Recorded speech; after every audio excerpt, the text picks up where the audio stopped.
وقل جاء الحق وزهق الباطل إن الباطل كان زهوقا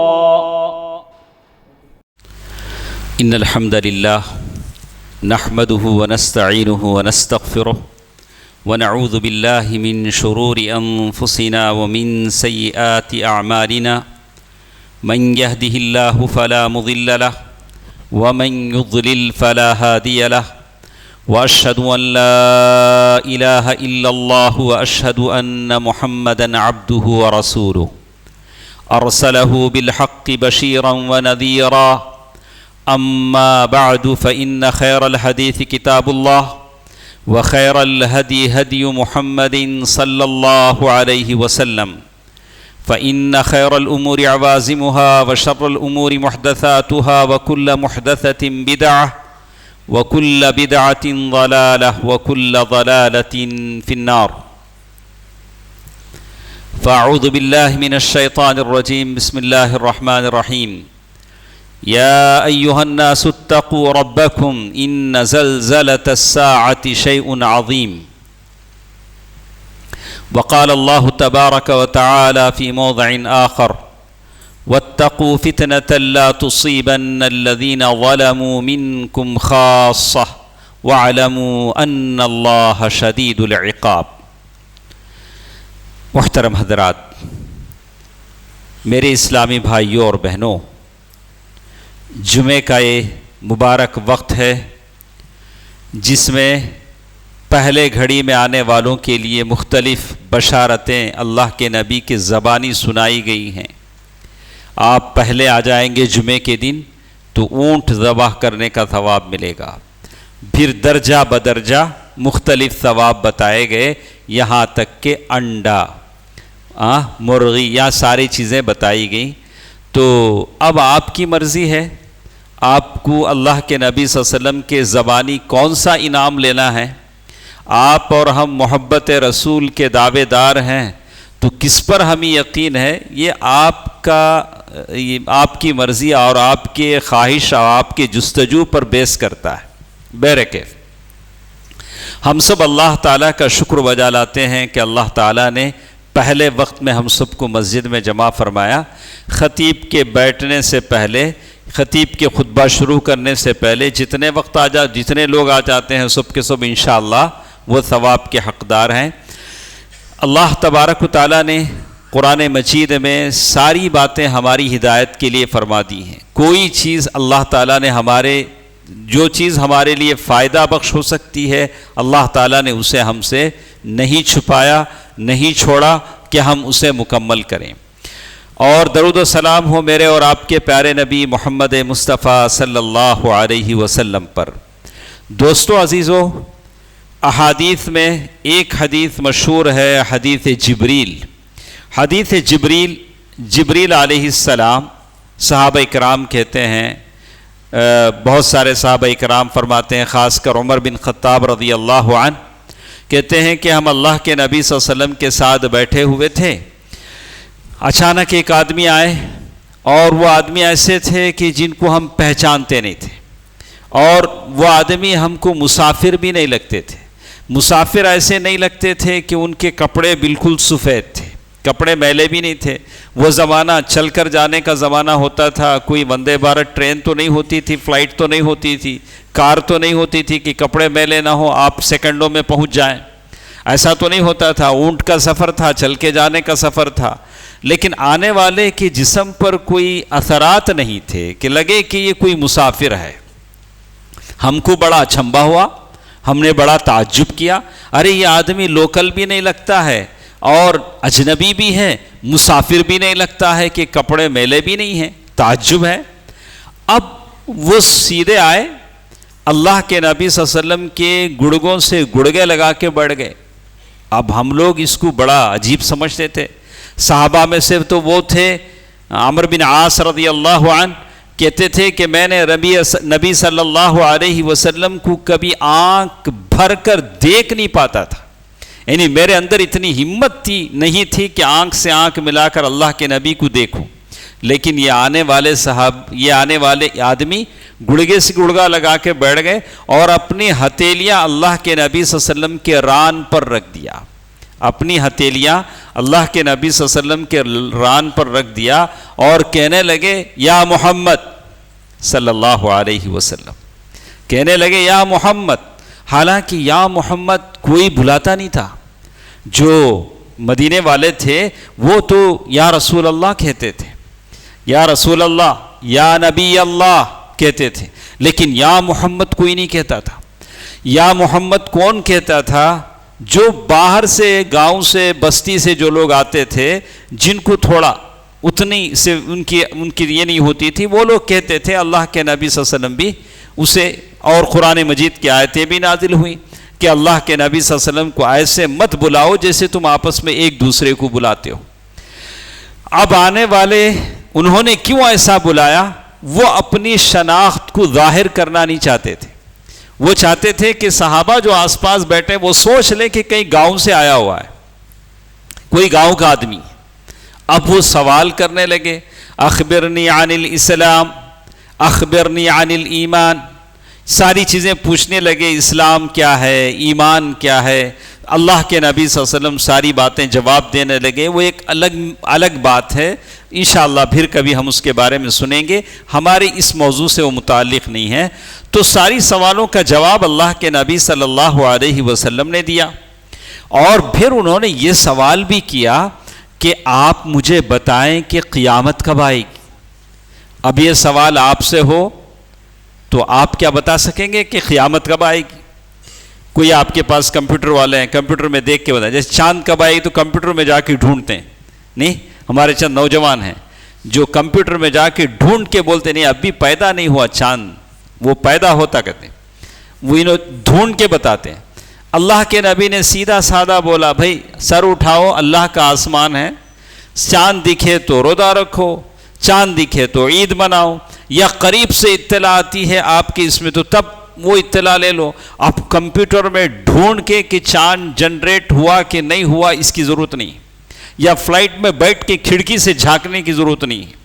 زمین پہ چلتے ہوئے جو سیدھا سادہ دکھتا ہے ویسے چلو. تو اللہ کے نبی صلی اللہ علیہ وسلم نے انہوں نے اللہ کے نبی سے پوچھا کہ قیامت کب آئے گی؟ تو اللہ کے نبی صلی اللہ علیہ وسلم نے کہا، تم جو مجھ سے پوچھ رہے ہو، آپ کو معلوم ہے کہ نہ پوچھنے والا جانتا ہے نہ جس سے پوچھا گیا ہے وہ جانتا ہے. مجھے بھی نہیں معلوم اور آپ کو معلوم ہے کہ آپ کو بھی نہیں معلوم، ہم دونوں نہیں جانتے.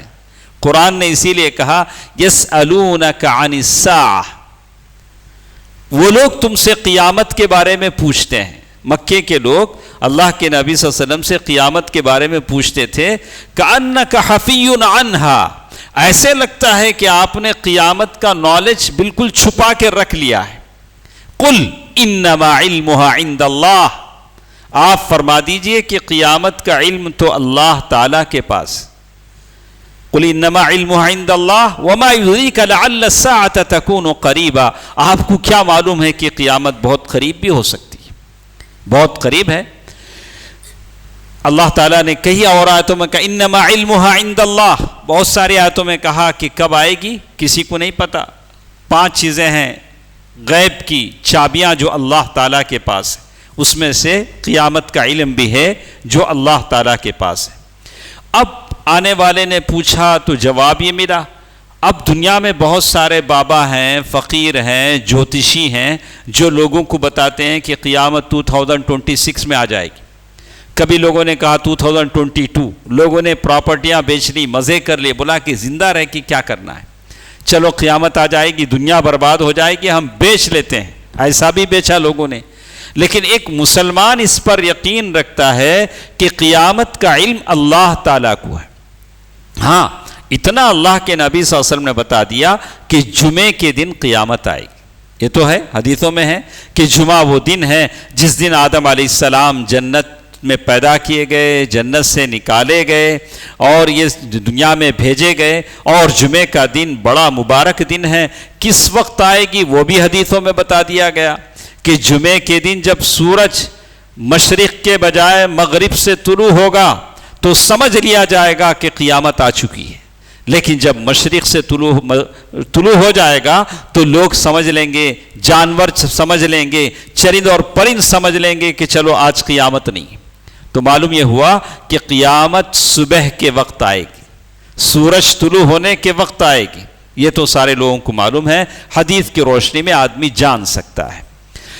تو قیامت کا علم بھی بتا دیا گیا، اس کا وقت بھی بتا دیا گیا، اور پھر اس آدمی نے اللہ کے نبی صلی اللہ علیہ وسلم سے سوال کیا، چلیے قیامت کب آئے گی یہ تو نہیں پتا ہے، یہ تو اللہ تعالیٰ کو پتا ہے، اس کی نشانیاں تو پتا ہوں گی، اس کی نشانیاں تو پتا ہوں گی۔ تو کہا کہ ہاں بالکل۔ اب نشانیاں بتانے کا فائدہ کیا ہے؟ جب قیامت کا فائدہ نہیں ہے تو نشانیاں بتانے کا فائدہ کیا ہے؟ نشانیاں بتانے کا فائدہ یہ ہے کہ آدمی آخرت کی تیاری کرے، آخرت کی تیاری کرے۔ اب انہوں نے نشانیاں پوچھی تو انہوں نے بتا دیا، ان تلد الامۃ ربتها وان ترى الحفاة العراة العالى يتطاولون في البنيان رعاء الشاء يتطاولون في البنيان۔ اللہ کے نبی صلی اللہ علیہ وسلم نے نشانیاں بتلائیں کہ لونڈی نوکرانی اپنے مالکن کو جنے گی۔ وہ زمانہ جنگوں کا زمانہ ہوتا تھا جب لونڈیاں بیچی اور خریدی جاتی تھیں، آج کے زمانے میں نہیں۔ آج انسان کو بیچنا اور لینا قانوناً جرم ہے۔ اللہ کے نبی صلی اللہ علیہ وسلم نے فرمایا کہ وہ ایک ایسا زمانہ آئے گا کہ نوکرانی مالکن کو جنے گی۔ علماء نے اس کی تفسیر دو طرح سے بیان کی، ایک یہ ہوگا کہ فتوحات بڑھ جائیں گے، التباس ہو جائے گا، ایسا ہوگا۔ دوسرا یہ کہ نافرمان اولاد ماں باپ پر حاوی ہو جائے گی۔ آج یہ ہم دیکھ رہے ہیں، میری اس مجلس میں بوڑھے ماں باپ بھی ہوں گے، یعنی ماں باپ ہوں گے، جوان بچے بھی ہوں گے۔ یہ اولاد کیسے ماں باپ سے بات کرتی ہے ہم کو معلوم ہے۔ ماں باپ اولاد سے بات کرنے ڈرتی ہے، نہیں؟ اولاد ایک زمانے میں اولاد ڈرتی تھی ماں باپ سے بات کرنے، آج ماں باپ بات کرنے ڈرتی ہے۔ پتہ نہیں ناراض نہ ہو جائے بیٹا، اسی کے تو ہم جیتے ہیں، وہی تو پالتا ہے، وہی تو خرچ دیتا ہے، دوائی کا خرچ دیتا ہے، چشمہ بناتا ہے، کپڑے بناتا ہے، اور میرے جسم میں اتنی طاقت نہیں، میں تو بوڑھا ہو چکا ہوں۔ اب بیٹا ناراض نہ ہو جائے، بہو ناراض نہ ہو جائے، یہ کیفیت ماں باپ کی ہے۔ اللہ کے نبی صلی اللہ علیہ وسلم نے اسی لیے حدیث میں بتایا کہ ان تلد الامۃ ربتها، ایک زمانہ ایسا آئے گا کہ نافرمان اولاد سے بات کرتے ہوئے باپ ڈرے سہمے، پتہ نہیں بیٹا ناراض نہ ہو جائے۔ سبحان اللہ، اللہ اللہ۔ میں سارے بچوں سے کہوں گا، نوجوانوں سے کہوں گا کہ ماں باپ وہ عظیم دولت ہیں جس کے جانے پر آپ کتنا بھی روئیں پلائیں، لیکن یہ نعمت آپ کو نہیں ملے گی۔ ماں باپ سے بات کرنے کا سلیقہ سیکھیں، اپنی آواز کو دھیمی رکھیں، یہ آپ کے جنت کے دروازے ہیں، یہ آپ کی جنت ہے، اور اس نعمت کی قدر جانے کے بعد سمجھ میں آتی ہے۔ جن کے ماں باپ اس دنیا میں نہیں، ہزار تمنا کر رہے ہیں، اگر میری ماں آج زندہ ہوتی، اگر میرا باپ آج زندہ ہوتا تو میں اس کی قدر کر لیتا، اس کی خدمت کر لیتا، اسے خوش کر لینے کی کوشش کرتا۔ اگر وہ ناراض دنیا سے چلے گئے ہیں، کیا آج آپ ان کو خوش کر سکیں گے؟ تو آپ میں سے یا میری ماں باپ اگر دنیا سے ناراض چلے گئے تھے، ہم سے ناخوش چلے گئے تھے، آج ان کو خوش کرنے کا کوئی ذریعہ ہے؟ آپ ان کو خوش کر سکتے ہیں؟ نہیں کر سکتے، کوئی ذریعہ نہیں۔ بس وہ دنیا میں آتے ہیں، آپ کے وجود کا سبب بنتے ہیں، آپ کی پرورش اور پرداخت کرتے ہیں، پھر دنیا سے چلے جاتے ہیں۔ ان تلد الامۃ ربتها۔ اللہ کے نبی صلی اللہ علیہ وسلم نے ایک اور نشانی بتائی، وَأَن تَرَى الْحُفَاةَ الْعُرَاةَ الْعَالَةَ، اور تم دیکھو گے کہ وہ لوگ جن کو پہننے کے لیے چپل نہیں تھے اور کپڑے نہیں تھے، وہ لوگ بڑی بڑی بلڈنگیں بنائیں گے، بڑی بڑی بلڈنگیں بنائیں گے اور فخر کریں گے۔ او دیکھو میں کتنے فلور بنایا سو، میں ڈوپلیکس بنایا سو، کیا پتھر لگایا، دیکھو شاندار ڈیزائن۔ ہاں، وہاں سے میستری بلایا، وہاں رامپور سے وہ لکڑی والے کو بلایا، ناگپور سے وہاں بلایا، راجستھان سے ٹائلز لگانے والے کو بلایا، جیسے انہوں تاج محل بناتے نہیں۔ کیا کیا کیا باتیں بولے گا، بولا کہ کل تک تو اس کے پیر میں چپل نہیں تھے، اس کے جسم پر کپڑے نہیں تھے. وَأَن تَرَى الْحُفَاةَ الْعُرَاةَ الْعَالَةَ رُعَاءَ الشَّاةِ یہ بکری چرانے والے یہ لوگ فخر کرنے لگیں گے. جس دن یہ آ جائے گی سمجھو یہ قیامت کی نشانی. یہ کیسے ہوگا؟ کیسے یہ لوگ مالدار ہو جائیں گے؟ زمین یہ بھی ہم نے دیکھا ہے، یہ بھی ہم نے دیکھا. سڑک کے آس پاس جتنی زمینیں تھیں، سڑک ہائی وے بنی، زمینیں کروڑوں میں چلے گی. کسان نے زمین بیچا، واہ اس کے وارے نیارے ہو گئے. اور یہ بھی قیامت کی. اللہ تبارک و تعالی ہر ایک کو دولت دیتا ہے. دولت سے آپ مزہ کیجئے، دنیا سے فائدہ اٹھائیے. اور دنیا سے فائدہ اٹھانا غلط نہیں ہے، لیکن جنت بھی خریدنے کی کوشش کیجئے، آخرت بھی خریدنے کی کوشش کیجئے. اللہ کے اس مال سے آخرت کو خریدنے کی کوشش کیجئے. یہی اصل زندگی ہوتی ہے. اللہ کے نبی صلی اللہ علیہ وسلم نے یہ نشانیاں جب انہوں نے بتائی تو حدیث کا خلاصہ ہے، بڑی لمبی حدیث ہے، علماء نے کتابیں لکھی ہیں. بعد میں اللہ کے نبی صلی اللہ علیہ وسلم نے بتایا کہ دوسرے دن یا اس کے بعد انہوں نے عمر رضی اللہ تعالیٰ عنہ نے پوچھا کہ اللہ کے رسول یہ آنے والے کون تھے؟ تو کہا کہ یہ جبریل امین تھے. جبریل امین تھے. یعلمکم دینکم، جو تم کو تمہارا دین سکھانے کے لیے آئے تھے، تم کو تمہارا دین سکھانے کے لیے آئے تھے. تو دوستو عزیزو، ماں اور بہنوں، انہی سوالوں میں سے علماء کرام نے کئی قیامت کی نشانیاں بیان کی ہیں. کچھ نشانیاں ہیں جو چھوٹی چھوٹی نشانیاں چلتی ہیں، کچھ نشانیاں ہیں بڑی بڑی نشانیاں جو آنے والی ہیں. جیسے بڑی نشانیوں کے بارے میں کہا خروج دابۃ الارض، ایک جانور نکلے گا، یا عیسیٰ علیہ السلام زمین پر آئیں گے، اور یہ ساری نشانیاں ہیں. دجال نکلے گا، یہ بڑی بڑی نشانیاں ہیں. لیکن چھوٹی چھوٹی نشانیاں بتائی گئی. کہا یتقارب الزمان، یتقارب الزمان، زمانہ سمٹ جائے گا.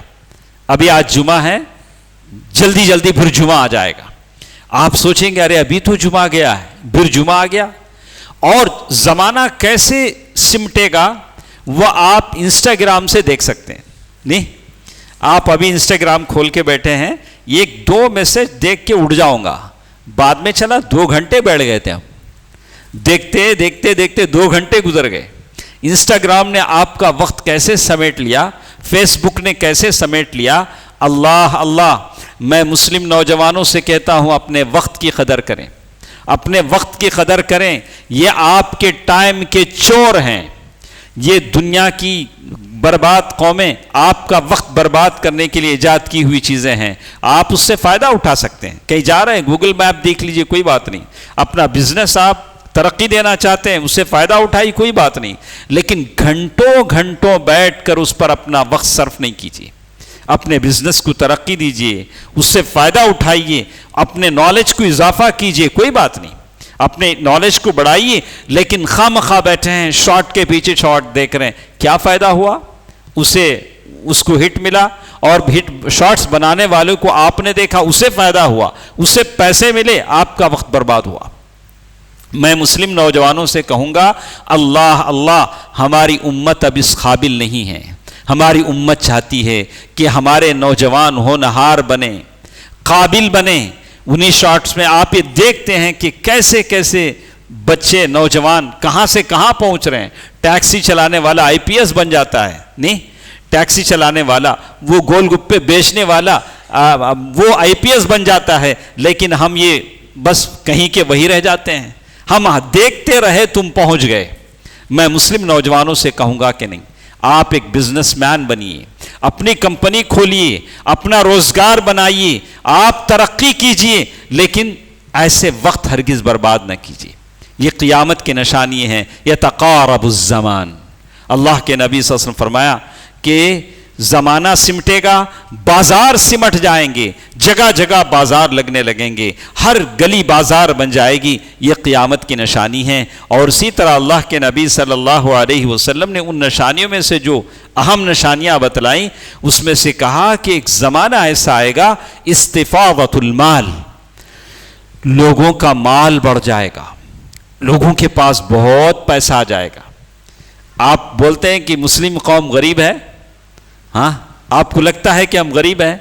ارے جتنے ہم بیٹھے ہیں جن کے جیبوں میں، میرے جیب میں، آپ کے جیب میں 1 لاکھ روپے کا ایپل فون ہو تو ہم غریب کیسے ہو سکتے ہیں؟ میں غریب کیسے ہو سکتا ہوں؟ آپ غریب کیسے ہو سکتے ہیں؟ اور ہمیں شوق بھی ہے ہر مہینے ہر سال موبائل بدلنے کا، ہاں، تو پھر ہم غریب کیسے ہو سکتے ہیں؟ ہماری قوم غریب ہے؟ غریب ہمارے میں ضرور ہے۔ اپنے آس پاس نکلیے، اپنے آس پاس کے گھروں کا جائزہ لیجیے، گھروں میں جھانک کر دیکھیے مطلب بغیر اجازت کے نہیں، ان کی خیر و خیریت دریافت کیجیے کہ کیسے جی رہے ہو، روزی روٹی کیسے چل رہی ہے، کون کما رہا ہے، کتنے کھانے والے ہیں، صحت کیسی ہے، کیسے گھر کی زندگی ہے، خیر و خبر لیجیے، آپ کو پتہ چلے گا کہ مسلم قوم کیسے جی رہی ہے۔ مجھے شکوہ غیروں سے نہیں ہے، مجھے اپنوں سے ہے کہ یہ اپنی قوم کی فکر نہیں کرتے، دوسروں سے کہتے ہیں وہ ہماری قوم کی فکر کرے۔ کیسے کریں گے وہ لوگ؟ آپ اپنی قوم کی فکر کیجئے۔ یہ قوم اگر دکھتی ہے، مرتی ہے، مصیبت زدہ ہے تو اس کا سوال و جواب اللہ آپ سے کریں گے، مجھ سے کریں گے، کسی غیر سے سوال و جواب نہیں ہوگا۔ حدیث میں آتا ہے استفاضۃ المال، مال بڑھ جائے گا۔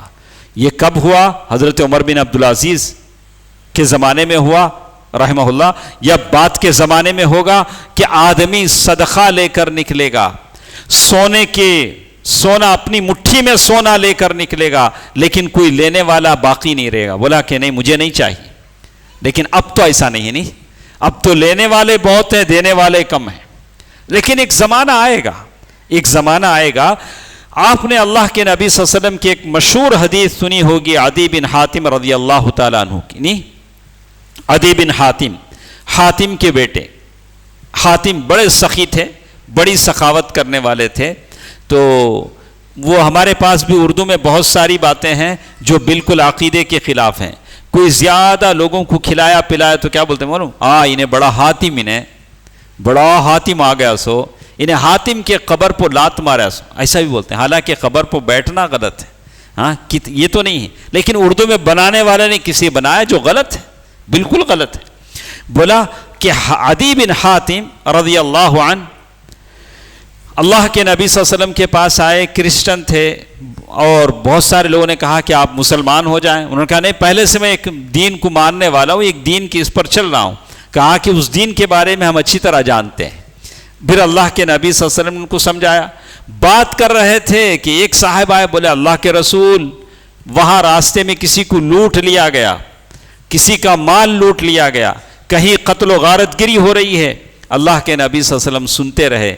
عدی بن حاتم رضی اللہ عنہ کہا ارے اللہ کے نبی زندہ ہیں، ابھی ایسا ہو رہا ہے، کہیں لوٹ مار چل رہا ہے، کہیں قاتل و غارت گری چل رہی۔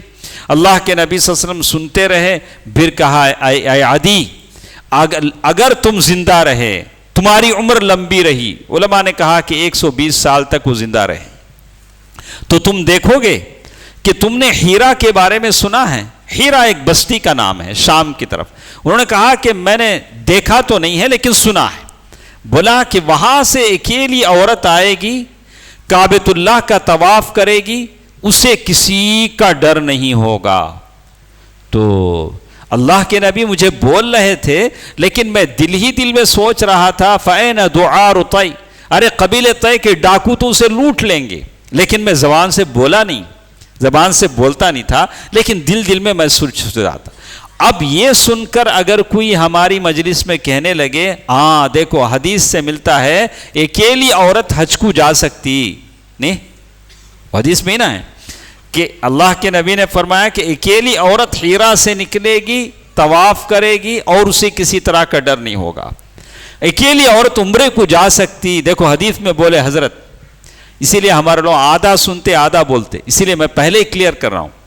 جو چیزیں واقعے کے طور پر بیان کی جاتی ہیں اسے دلیل نہیں لی جا سکتی۔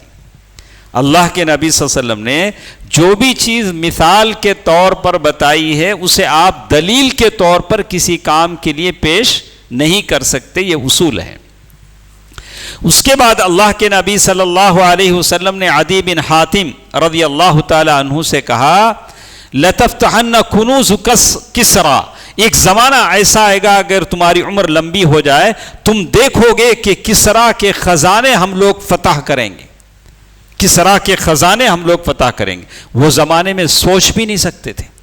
آج کے زمانے میں جو پاورفل طاقتیں ہیں وہ زمانے میں وہ طاقتیں تھیں. کسرا اور روم، ایران اور روم وہ زمانے کی طاقتیں تھیں. لیکن اللہ کے نبی نے بشارت دی تو عدی بن حاتم کو بڑا تعجب ہوا. بولا کسرا ہرمز، اللہ کے نبی آپ کسرا ہرمز کی بات کر رہے ہیں؟ ہاں میں انہی کی بات کر رہا ہوں. تو عدی بن حاتم رضی اللہ تعالیٰ عنہ کہتے ہیں کہ میں ان لوگوں میں سے تھا جنہوں نے کسرا کے خزانوں کو فتح کیا. یہ ساری نشانیاں صادق مصدوق صلی اللہ علیہ وسلم نے بتا دی. اس کے بعد کچھ اور نشانیاں اللہ کے نبی صلی اللہ علیہ وسلم نے بتائی. جمعے کا خطبے میں مجھے اور بھی باتیں آپ کے سامنے کہنی ہے. کچھ باتیں اللہ کے نبی صلی اللہ علیہ وسلم نے بتائی. ظہور الفتن، فتنے رونما ہوں گے. یہ جو استفادت المال، مال بڑھ جائے گا، لوگ مال لینے سے انکار کریں گے. کیوں انکار کریں گے؟ آخرت کی نشانیاں دیکھ رہے ہوں گے. لوگوں کو احساس ہو جائے گا کہ قیامت آ رہی ہے، اب مال لے کے کیا کریں گے؟ چلو مال چھوڑ دو. اب آپ لوگوں میں سے کسی نے اتراکھنڈ کی وہ ویڈیو دیکھی ہے کہ جہاں سے سیلاب آیا، ہوٹل بستی سارے گھر بہہ گئے. اب وہ کیا کرے گا؟ بولا قیامت ایسا چاہتی سو. دیکھا ان میں سے کسی کو پتا تھا؟ ان گھروں میں رہنے والے، ہوٹلوں میں رہنے والوں، اتراکھنڈ میں جو سیلاب آیا، فلڈ آیا 8 دن پہلے، ان میں سے کسی کو پتا تھا کہ اچانک آ جائے گا، ہماری موت ہو جائے گی؟ کتنے لوگ پانی کی نظر ہو گئے. اور ہم نے جگہ جگہ اس سے پہلے بھی دیکھا ہے. تو ایسی ہی آفت اور بلا قیامت اچانک آتی ہے. آدمی آخرت کی تیاری کرے. اللہ کے نبی صلی اللہ علیہ وسلم نے اسی لیے یہ بھی کہا ظہور الفتن، فتنے رونما ہوں گے. فتنے رونما ہوں گے. فتنے 2 ٹائپ کے ہوتے ہیں. ایک فتنہ شہوتوں کا فتنہ ہوتا ہے، ایک فتنہ شبہات کا فتنہ ہوتا ہے. شہوت کا فتنہ یہ ہوتا ہے آدمی لڑکیوں سے حرام عشق میں مبتلا ہو جاتا ہے، یہ شہوت کا فتنہ ہے. شہوت المال، کبھی حرام مال کمانے کا فتنہ ہو جاتا ہے کہ مال کمانا ہے، حرام حلال کوئی تمیز نہیں، ہم کو مال چاہیے، یہ مال کا فتنہ ہے. شہوت البطن، پیٹ کی شہوت ہوتی ہے، کھانا ہے، کیا ملا وہ کھاؤ.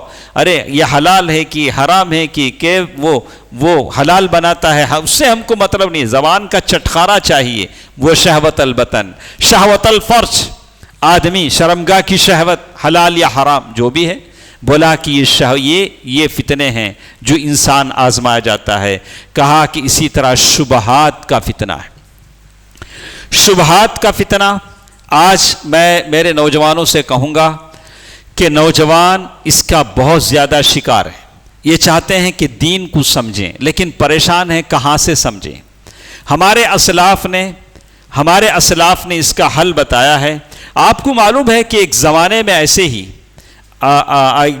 ایسے ہی جب 1847 کا زمانہ تھا، ہندوستان میں طرح طرح کی بدعتیں، شرک کی آلائشیں، گندگیاں چل رہی تھیں. جگہ جگہ شرک ہو رہا تھا اور ایک طرف سے بادشاہت ختم ہو رہی تھی. انگریزوں کا زمانہ شروع ہوا اور انگریز اس ملک پر پوری طرح قابض آنے کو تیار ہوئے. تو ویسے وقت میں چند اہل حدیث علماء تھے، مولانا اسماعیل شہید، سید احمد شہید، ثناء اللہ تھانیسر، اور اسی طرح جعفر تھانیسری، اور اسی طرح ثناء اللہ امرتسری رحمہم اللہ جمیعاً، اور بہت سارے علماء کرام جنہوں نے صحیح معنی میں اس ملک میں اسلامی صحیح اسلام کو قائم کرنے کی کوشش کی. کتنی قربانیاں انہوں نے دی.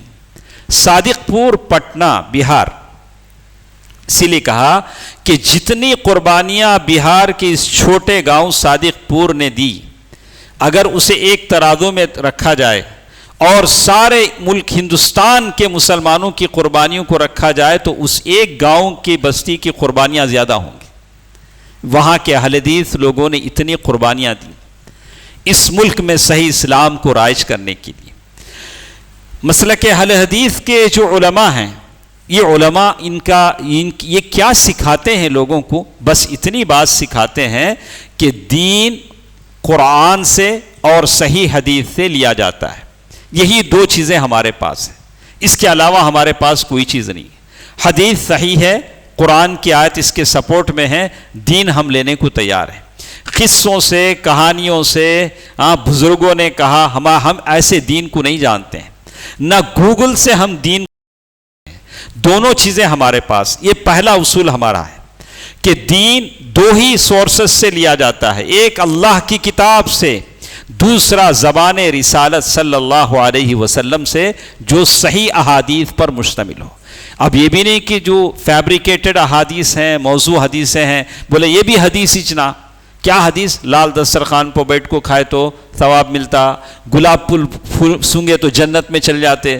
ایسے سب ہمارے پاس حدیثہ نہیں ہے. کیا ہمارے پاس میٹھا کھانا سنت ہے, میٹھا کھانا سنت ہے, یہ ساری چیزیں لوگوں نے بنا لیا. بہت ساری حدیثیں بنا لی, بہت ساری, بولا نہیں حدیث صحیح ہونی چاہیے.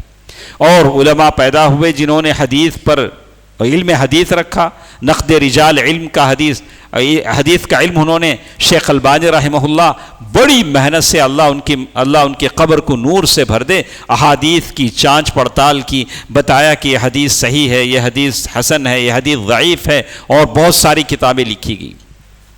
تو یہ ہمارا پہلا اصول ہے کہ ہم کسی سے بھی بات کرتے ہیں تو اسی دو بنیادوں پر بات کرتے ہیں.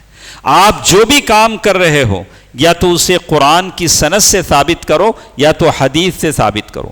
میلاد منا رہے ہو, آؤ بتاؤ پروف کیا ہے. اپنے بچے کی برتھ ڈے منا رہے ہو, پروف بتاؤ, ہم ماننے کو تیار ہیں. ہاں, کسی کا انتقال ہوا ہے, زیارت کی بات کہتے ہو, بتاؤ دلیل کیا ہے. ہاں, کسی بزرگ کی قبر پر جا رہے ہو, بتاؤ دلیل کیا ہے. ہم بتاتے ہیں کہ نبی نے کہا کہ میرے قبر کو عرس گاہ نہ بناؤ. اللہ کے نبی انتقال سے پہلے کہہ رہے ہیں کہ میرے قبر پر میلہ مت لگاؤ. اسی لیے کہا کہ ڈر تھا کہ لوگ قبر پر عرس نہ منائیں, اسی لیے اللہ کے نبی کی قبر حجر عائشہ میں بنائی گئی. سمجھ میں آئی بات؟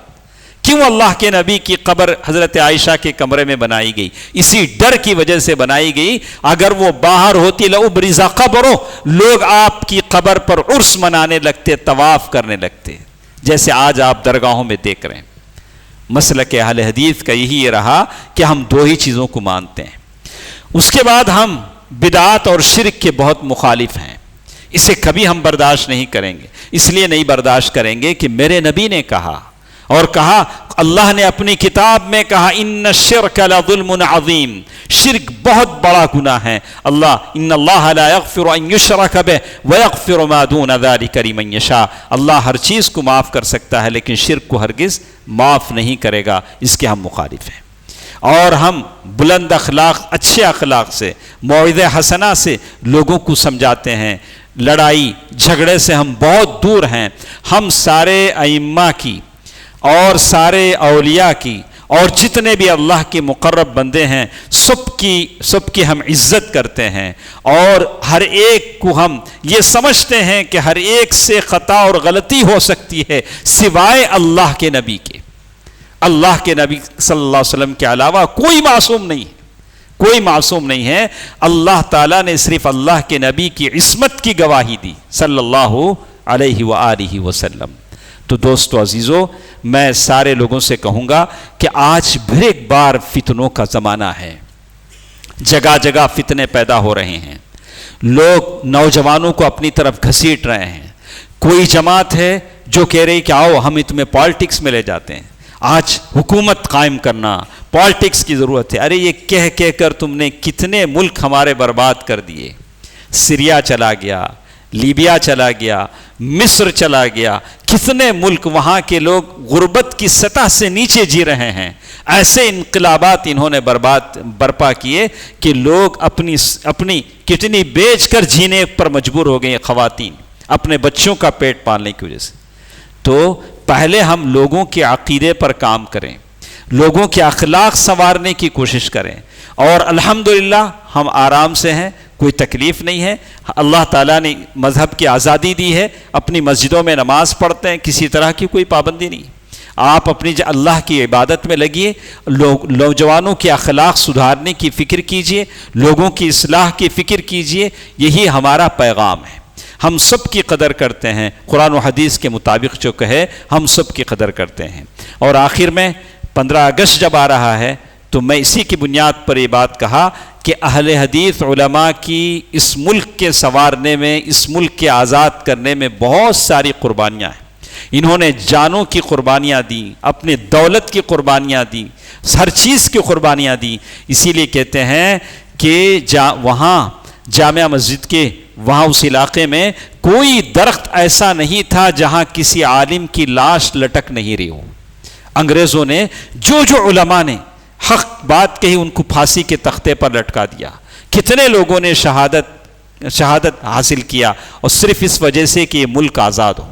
دوستو عزیزو، ماں اور بہنوں، میں آپ سے کہوں گا کہ آپ حضرات اس بات کو لحاظ رکھیں کہ ایسی جماعت اور اچھی طرح آپ سمجھ لیں کہ یہ جماعت جسے ہم کہتے ہیں اہل حدیث، کہا کہ دو ہی باتیں کرتی ہے، ایک قرآن کی، ایک حدیث کی، اور ایک تحریک ہے۔ یہ کوئی فرقہ یا کوئی دوسری چیز نہیں ہے، ایک تحریک ہے جو انسانیت کی فلاح بہبودی کے لیے ہے اور صحیح دین کو رائج کرنے کے لیے ہے، اور یہ وہ جماعت ہے جس کا تعلق صحابہ کرام سے ہے۔